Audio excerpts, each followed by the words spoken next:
North eastern monsoon, तो इसका relation है विंटर्स के साथ। विंटर्स इन नॉर्थ इंडिया, ये कैसे?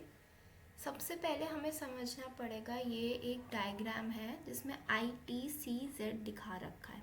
ITCZ मतलब इंटर ट्रॉपिकल कन्वर्जेंस जोन। तो ये वहाँ होता है जहाँ सबसे ज़्यादा हीट अब ज़्यादा हो रही होती है अर्थ। तो आइडियली एट इक्वेटर, बट अगर हम प्रैक्टिकली बात करें तो इट डिपेंड्स कि उस रेज का डायरेक्शन कैसे है, अलाइनमेंट क्या है, तो वो इट कीप्स ऑन शिफ्टिंग। तो ये 30 degree north and 30 degree south, इनके बीच ये आपका शिफ्ट करता रहता है।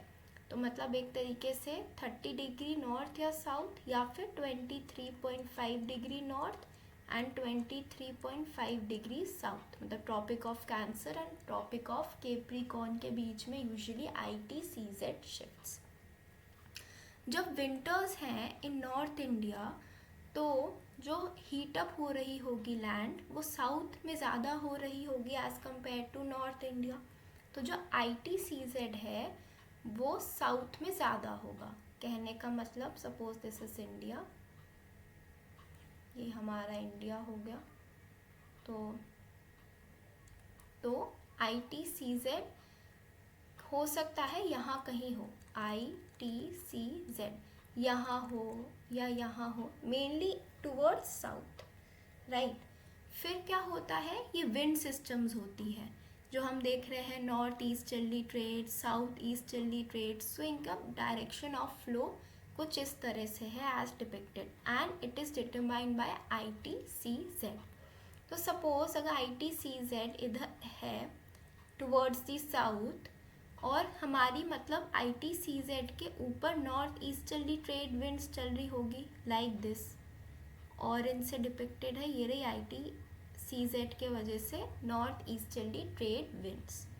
तो इसके चलते हुए वी विल सी कि यहाँ रेनफॉल होती है in this region, in south region. तो इस southern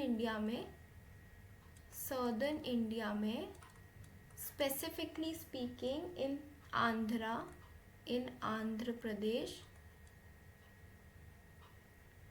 and in Tamil Nadu during the months of आपका दिसंबर, जनवरी एंड फरवरी। तो मतलब जब ठंड पड़ रही है नॉर्थ इंडिया में, यहाँ गर्मी होगी relatively in southern India, and यहाँ बारिश हो रही होगी। एंड इस मॉनसून को, this period of monsoon is known as north eastern monsoon, क्योंकि नॉर्थ ईस्टर्न ट्रेड विंड्स है, यहाँ से आ रही है। तो यहाँ इनको अगर प्लेटूस वगैरह हिल मिलेगा, यहाँ हमारी क्या हो गई, ईस्टर्न घाट हो गई। तो ईस्टर्न घाट को मीट करके यहाँ ओरोग्राफिक रेनफॉल होती है।